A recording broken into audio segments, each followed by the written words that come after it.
ওষুধের অভাবে মারাত্মক সমস্যার মধ্যে পড়েছেন রাজ্যের হিমোফিলিয়া রোগীরা। অভিযোগ, গত কয়েক সপ্তাহ ধরে এই রোগের প্রয়োজনীয় ক্লটিং ফ্যাক্টর সহ গুরুত্বপূর্ণ ওষুধের মজুদ ফুরিয়ে গেছে আইজিএম হাসপাতালে। ফলে জরুরি অবস্থাতেও চিকিৎসা পাচ্ছেন না রোগীরা। হিমোফিলিয়ার জন্য যে মেডিসিনটা দরকার সেটা দুই ধরনের মেডিসিন থাকে, একটা হচ্ছে প্লাজমা ডেরাইভড মেডিসিন, একটা হচ্ছে রিকমেন্ডেন্ট ফ্যাক্টর।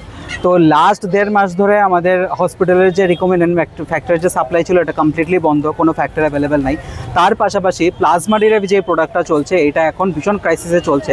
এমন অবস্থার পরিস্থিতি দাঁড়িয়েছে যে এখানে আমরা এমার্জেন্সি যদি কোনো একটা ব্লিডিং এপিসোড তৈরি হয় সেইটাকে ম্যানেজ করার জন্য কিন্তু আমাদের কাছে প্রপার ফ্যাক্টর নেই। এবার সেটার কারণ ডিসকাশন করে যেটা জানা গেছে, ডক্টরবাবুরা যেটা জানিয়েছেন হসপিটাল থেকে, যে যেই কোম্পানিগুলো প্রত্যেক বছর টেন্ডার করে সেই ক্ষেত্রে আমাদের যে রিকমেন্ডেন্ট ফ্যাক্টর যেই কোম্পানিটা টেন্ডার করে ওরা এই বছর টেন্ডারে পার্টিসিপেটই করেনি। আর সেই ক্ষেত্রে প্লাজমা ডেরাইভড যারা পার্টিসিপেট করেছে তাদের সেই পরিমাণ ক্ষমতা থাকে না যে প্রত্যেক বছর যতটুকু আমাদের প্রয়োজন ততটুকু মেডিসিন সাপ্লাই করার। ওরা লাস্ট 3-4 মাস ধরে আমাদের অর্ডার প্লেস হয়ে যাচ্ছে, কিন্তু তারপরে আমরা মেডিসিন পাচ্ছি না। তো এখন সিচুয়েশনটা এমন দাঁড়িয়েছে যে আমরা কোথায় যাব, কার কাছে বলবো কথাগুলো। বুধবার সকালে হাসপাতালের সামনে জড়ো হয়ে বিক্ষোভ দেখান রোগী ও তাদের পরিজনেরা। তাদের দাবি, সরকার দ্রুত ব্যবস্থা না নিলে ঘটবে বড় বিপর্যয়। আপগ্রেডেড মেডিসিনগুলি একটা নিলে এরকম হয় যে 1 মাসে একবার নিতে লাগে।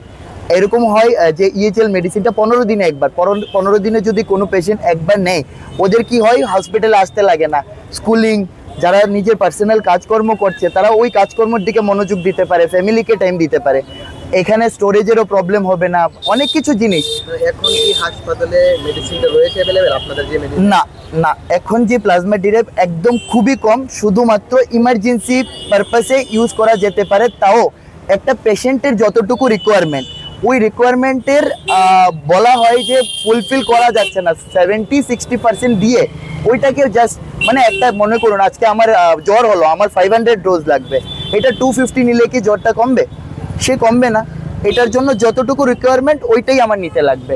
তো ওই ডোজটা ফুলফিল করা যাচ্ছে না এখন যতটুকু আছে।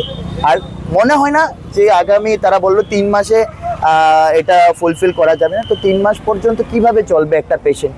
উল্লেখ করা যেতে পারে, হিমোফিলিয়া হলো একটি বিরল রক্তক্ষরণ জনিত রোগ, যেখানে শরীরের রক্ত জমাট বাঁধতে থাকে প্রয়োজনীয় প্রোটিনের ঘাটতি।